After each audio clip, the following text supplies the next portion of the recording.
Joseph. Who? Joseph, you. Oh, just me. Joseph, you. Yeah. Now, we've been doing these recently, getting to know our fellow cast members. And I know you pretty well, but we're going to act like I don't know you. So Okay. tell me, who's Joseph? What's your name? Full government. Full government. Okay. I can't get that information.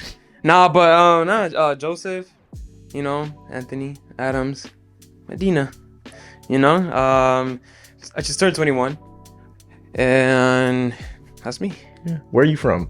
Tell me I'm about from it. Puerto Rico. Puerto Rico? Puerto Rico. Yeah, I spent most of my, I guess I wouldn't say childhood really. I think it was like half and half, really, or more like when I came over here was when I started like my teenage years. But I lived in Puerto Rico until I was like 11. Mm-hmm. 11.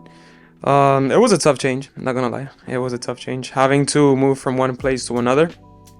But it became something really hard.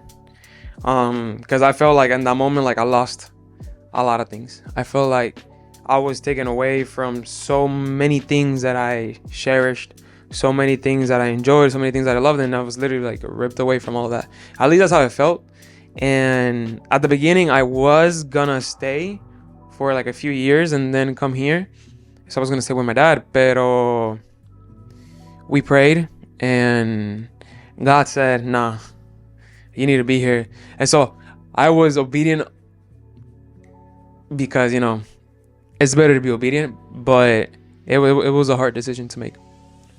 And can I ask, what sparked that change? Like, what was the decision that was made to go to Puerto Rico, like as a family, speaking of? And then on top of that, individually, what was your personal process? I know you expanded upon it a little bit, saying, it was a tough change, but what sparked that change as a family? And what did you see, Joseph? Yeah. So what really brought it, again, God. He spoke to our family, this is a place where I want to take you. This is where I have plans for you. And at the beginning, keep in mind, I went to church here and there, but I didn't know anything really. Like, I didn't really care at that time. And like,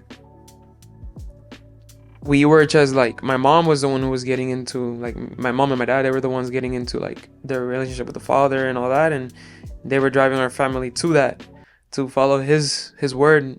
And at the beginning, I didn't get it. At the beginning, I thought it was dumb. I thought it was like, why do we gotta do that? Like, we're here, we're fine. I have a nice family here. I have my cousins, I have everything. Like, I'm fine, So at the beginning, I didn't want to move, and it was hard, but I did.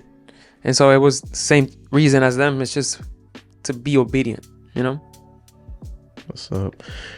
So you mentioned that in those times you were going to church, but you didn't really talk to me about who was Joseph before Christ. Yeah. So, all right, I'm gonna be real honest. All right. I was young, but my mouth was old. Oh, yeah. I used to say things. Okay, so I would curse as a child. I didn't care about anything. I would act a certain way home, and then outside of home, I was some completely different. But that got worse when it came here because I was mad. I got really mad with the whole situation, and then me getting over it.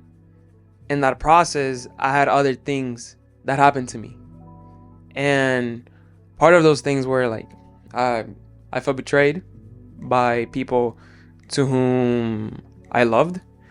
I felt alone, even though I was in church, but I felt alone because everything that was around me, everything that was presented to me, it wasn't what I was living, And they would say, yo, everything is great, everything's good with God, but really I felt alone for most of the time. The friends that I had that were, they were Christians and they follow this, they follow that. They left me alone, They betrayed me, they betrayed my trust. And in that process, I got really angry. So I didn't make any friends. I didn't talk to anyone. And then at church, I would act a certain way. So everybody thinks, oh yeah, Joseph, the guy who's always joking and everything, and he's happy and all that. But inside, I was dead. I was dead. I was angry at everything. No one ever noticed, but in that process, I felt through it was around 2 years, and in those 2 years, I don't know the exact time, but I fell in depression. There were thoughts that should have never been there, because I felt betrayed, and it was like, imagine like everything they're speaking to you, automatically for you it becomes a lie, Mm-hmm. and you have someone tell you, oh, I care for you, but they show you the exact opposite, and what they do is that they hurt you. And I had a lot of anger of that, and so I started looking things in different, like I started looking for what I wanted to feel in different things, and mainly that was my anger. And I felt in that anger, and I didn't want to get out. Like, I felt comfortable. Like, there was a point where I was like, feeling like this is better, and I don't want to have to go through a process to get out, because I know that process is going to be hard. So I'm here, I'm comfortable, I'm used to it. The world hates me, I hate the world. No, I definitely understand. I can relate to that point where the anger and loneliness can take a certain amount of control into somebody's life. So then I ask you, because everybody had a different way of coping with it, what did you do to cope with it? Because I know in that time you weren't really following God. So what was your... And people think coping with it is more like, oh, to cope with it, I, listen to music. There's always different ways to coping with it, even the smallest thing you do. So now I ask you, what did you do in cause of your anger? Like, what was your coping mechanism, or what was your basically outward reaction? What would the anger cause you to do? So I would always argue with my parents. I was very disrespectful. And if you ask all of my family members, there was a time where I was very disrespectful. Like, they can all agree to that. I just tried to do whatever I wanted. And one of the things that I did to cope with it, and also was, I got into a relationship. And it was more of a friendship, but there were like there was other, like, I like this girl. Pero in that, I tried, and that girl, I tried to find something that wasn't there. Mm-hmm. It could only be given to me by God, but I didn't know that. And so I fell into that relationship, and it was hard, because by this person, at some point, I also felt the betrayal.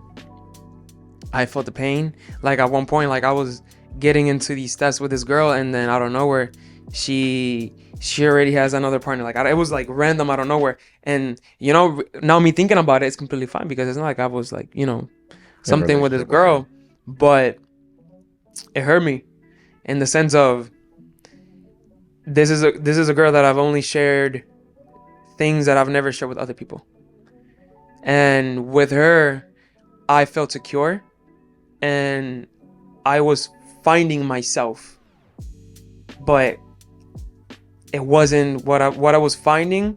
It wasn't what God had for me. Mm-hmm. So I feel like that's why God let happen what happened. Like, I didn't know that. I know that now, as I can see that, but I know God let things happen the way they did, because there were things that I couldn't see. There were things I didn't understand, and at the beginning it was hard. And through that relationship with that girl, like, many other things like happened. Like, if I tell you, we'll be here all day. But a lot of things happened. I had other friends who betrayed me, again, like I told you at the beginning. Mm-hmm. And it became through that process. It was in that moment. And it hurt. I have family members who talked bad about me. They talked down on me. They said a lot of things. And that hurt, but that's what I used to cope with it. And it was mainly anger. I would just take my anger and keep it in. In my room, I had...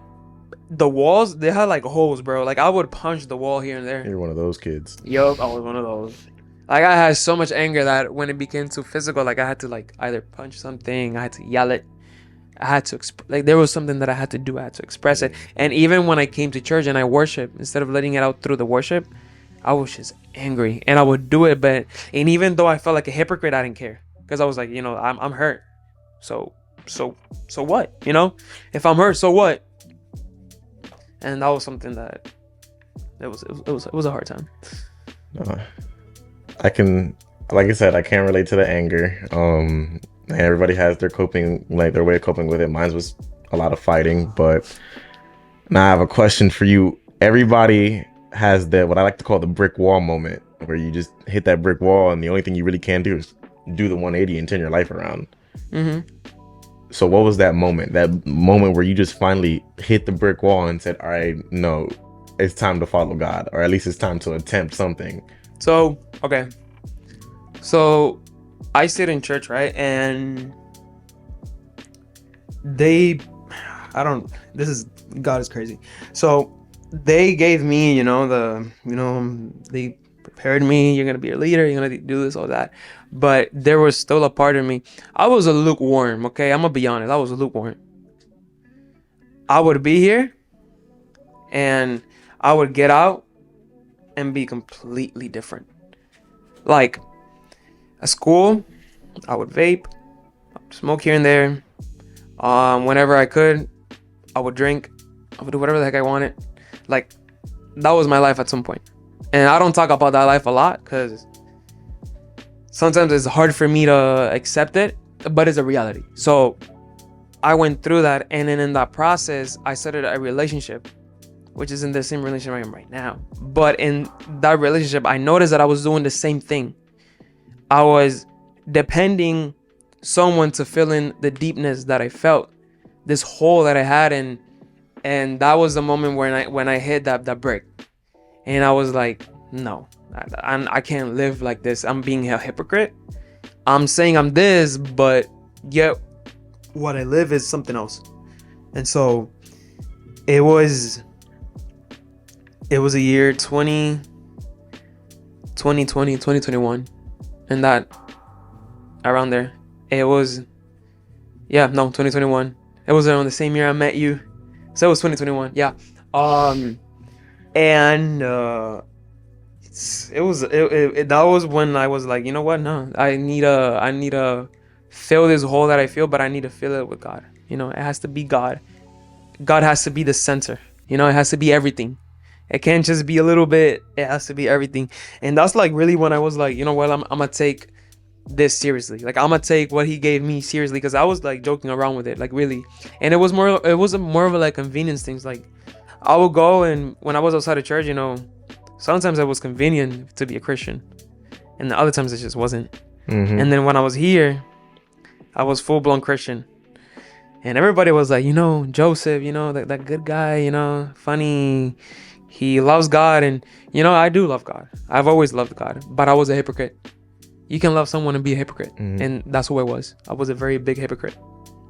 No, that part I think is something I think a lot of people can relate to, that where being a Christian at times is convenient, where you're in the four walls of the church. It's sometimes 10 times easier to act holy, but once there's basically, like I had to say, nobody's supervising you. Yeah, that's what it basically feels like. You go out and you do whatever. Nobody's supervising you. You feel like you can just do whatever. And especially now that I remember when I met you, we were 18.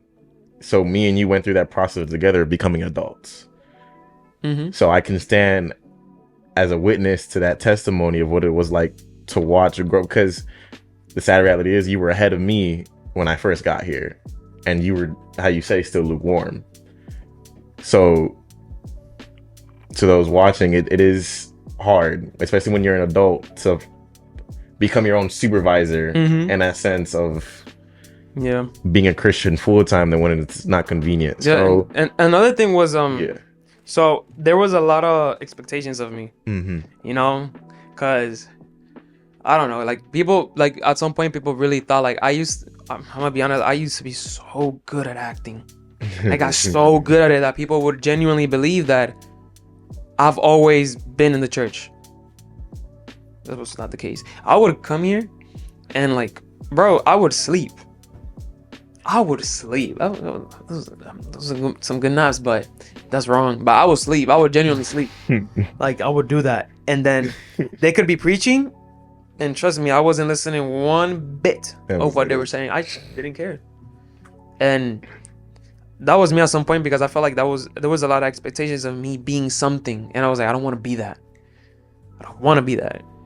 Until I met that, the wall, and it was like, you don't want to be that. That's fine. That's not who you are. This is who you are. Because reality is, I'm not gonna let even so, I'm not gonna let no one define who I am. I only let Jesus define who I am. Only God. Amazing. And that's not. But it took me a while to get to that point. Really. So now that we've covered the old Joseph, tell me about Joseph right now. Like, now that God lives in your heart and he reigns over your kingdom, because that's the most important part. Accepting Jesus is one thing, but letting him reign over you is another. Now that he reigns in your kingdom, how do you feel? That sense of fulfillment, that sense of purpose, like, break it down to me for you, Joseph. So for me, honestly, it's not even my kingdom anymore. It's his. I'm just there. I'm living in it. Try to be part of his kingdom. But I love this. I love what I do. I love what God has called me to do, the purpose he has given me. I love it. Like, there's not one day that I'm like, I don't want to do this no more. Maybe at some point, you're going to get tired, but that's okay. We get tired. But it's a matter of, like, keep going. And that's how I feel right now, and it's good. I really like this life. Even though it has it's weird places, and there are moments where you were like, oh my God, why am I here? But it's good. There's always something to learn from. It's always good. So my last question to you is, if you met somebody that's in your position or going through what you had went through, or even that's in your position now, stumbling through this life of Christ, that's what we do. We stumble and fall. What's your advice to them? What are you going to tell them? So first, if it was old Joseph, I would repeat to them, I am the way, I am the truth, and I am the life. No one comes to the Father except through me. So no one comes to the Father except through Jesus. There's nothing there's no anger, there's no way of feeling, there's no culture, there's nothing that's gonna get you to the Father that is in Jesus. And those who are in the walk, the same exact same thing. Just keep on that walk. Keep believing that he's the way, he's the truth, and he's the life. So, real talk.